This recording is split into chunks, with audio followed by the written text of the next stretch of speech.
Hello everybody, this is Samir Khonamiri. In this video I'm going to talk with you all how to learn faster. Are you a fast learner? The science of learning, it means like learning how to learn is very essential for your personal and professional development. All extraordinary people, they have one common feature and that's how they learn faster. To learn faster, you need to know certain techniques and tips.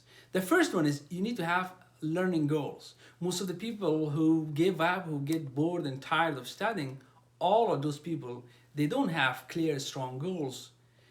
Because having clear and strong goals is the base or the fundamentals of your inspiration and motivation to continue for a continuous learning. You need to have goals. And the second tip is you need to love your goals. It means that you need to have meaningful, strong goals. Otherwise, you probably may not love all the tools and times that you apply, but you need to have goals which kind of makes you stuck with what you're doing and you don't give up.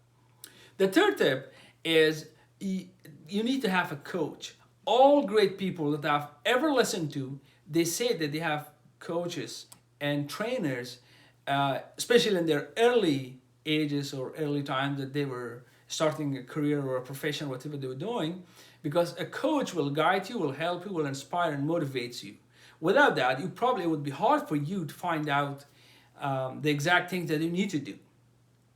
The other tip, which is very essential, is when you learn something, try to teach it to somebody. That's how you perpetuate your learning.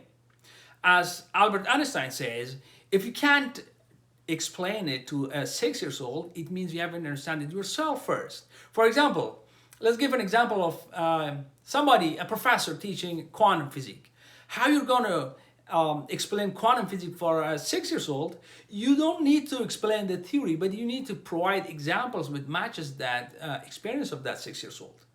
So that's how it's very essential for a better learning. You need to start teaching it to somebody else, and you will see how better and faster you're going to learn. The other thing which helps you to have a great or better learning is to concentrate. For example, if you want to study 5 hours while being tired and cannot concentrate, stop that. Go, sleep well, drink enough water, have some food, and then when you're fresh, you don't need to study 5 hours with low quality. Quantity doesn't matter, quality matters. You better study 2 hours, but with concentration and with elimination of all distractions, things which distracts you, for example, phones or TV or a friend.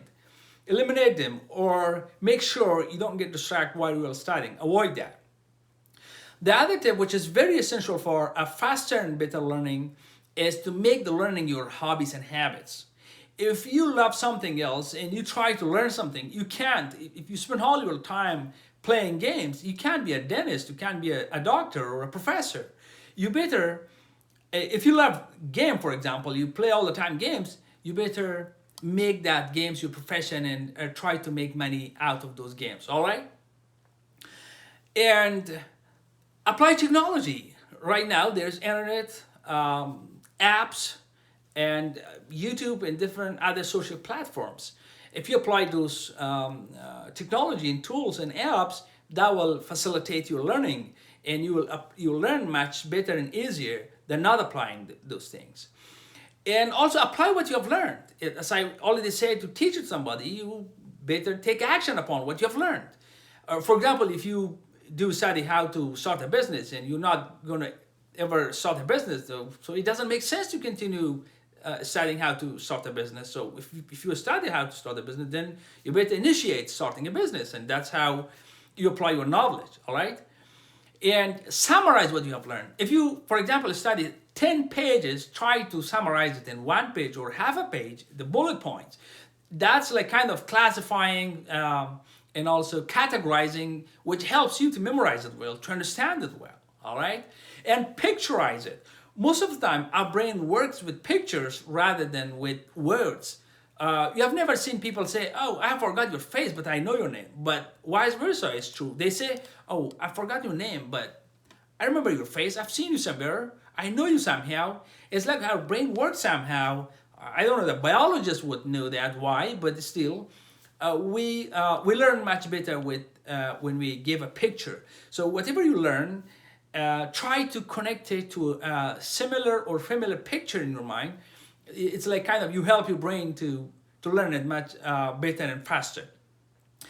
Try to engage your positive emotions, because if you have positive emotions with your concentration, you kind of convert it into long-term memory. Any other negative emotions, which is jealousy, sadness, or depression, that you are engaged somehow somewhere, you cannot concentrate while being emotionally sad or jealous. You better have positive emotions. That's how you can connect, you can concentrate. As I said, without concentration, nothing is going to happen. All right? And repeat what you have learned. Repetition is the key. That's how we learn. Our memory it works in a way where it gets new information and deletes the existing one. If you don't repeat, it's going to be forgotten. It will be removed from your memory. All right? And always make sure you take notes, the important bullet points that you do study or learn from anywhere that you try to learn. Set smaller goals. Most of the time, if you want to say, oh, I'm going to study 50 pages, suddenly your brain says, well, that's too much. You're not going to do that. How to overcome laziness? Set smaller goals. For example, say, I'm going to study 1 page, 2 page, 5 page. That's how you're going to make it happen. Instead of setting a big goal and then you cannot do it, or you become lazy and you just lie down somewhere. So better set smaller goals, and when you achieve smaller goals, and you'll have more motivation and less resistance of your brain to apply further and make more goals or achieve them. All right? And do not forget to read different sources, because that gives you different perspectives and different point of views. If you do study a single type of resource, you will have a kind of narrowed, closed mindset. To be open-minded, you need to go to different sources. With these tips and techniques, I hope it improves your quality of learning. You have more concentration, you will have your notes, and you repeat it, you picturize it, you summarize it, and it makes it your habits and hobbies. It gives you the knowledge, deeper understanding and details of things, because knowledge is the main source of knowledge. Knowledge is the main source of power. Without knowledge, there's no power. Right? And without studying and learning and knowing how to learn, you cannot gain knowledge. You need to know it. Although it's different, it differs with different types of things that you want to learn, especially things which need practical things, like if it's a football or volleyball, you need to apply it, or it's other things which requires going to the field. But still, certain other subjects which does not require that, you need to consider these tips that I shared with you all. I hope you enjoyed it, you apply it, and do not forget to subscribe my channel, and see you soon.